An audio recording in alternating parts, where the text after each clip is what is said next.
In today's video, we're going to build a GraphQL API with Python, FastAPI, Strawberry, and SQLite.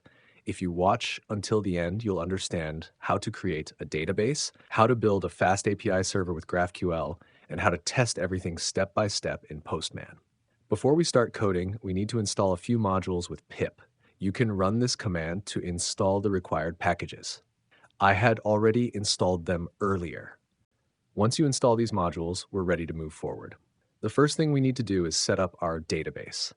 I created a file called setupdb, and in this file we connect to a SQLite database called items. If the file doesn't exist, it will be created automatically. Inside, we create a table named items with 3 fields: an ID that automatically increments, a name that is required, and a price that is also required. After creating the table, we insert 2 sample records, one for an apple and one for a banana. Finally, we save our changes and close the connection. This gives us a ready-to-use database with some test data.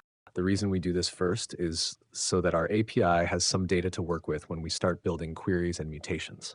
Now let's move on to coding our FastAPI server.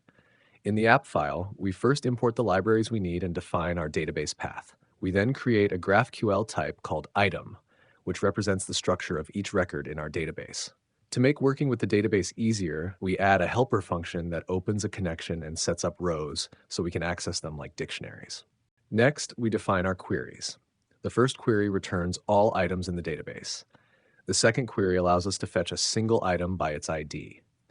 Both queries connect to the database, run the appropriate SQL command, and return the data in the format that matches our GraphQL type.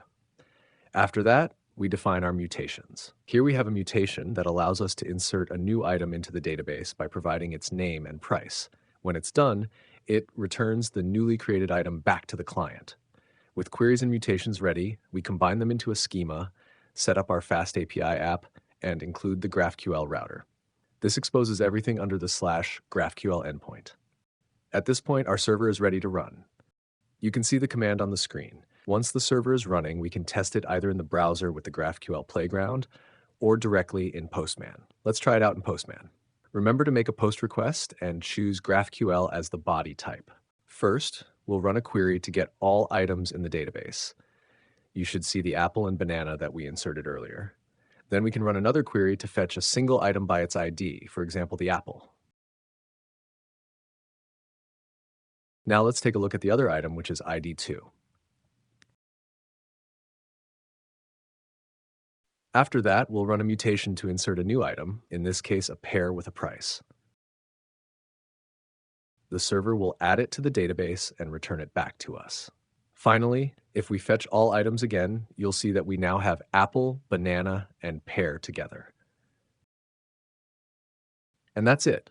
We successfully built a GraphQL API with Python, FastAPI, Strawberry, and SQLite.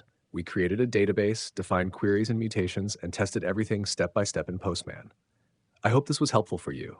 If it was, don't forget to like this video, subscribe for more tutorials, and leave me a comment about what project you'd like to see next.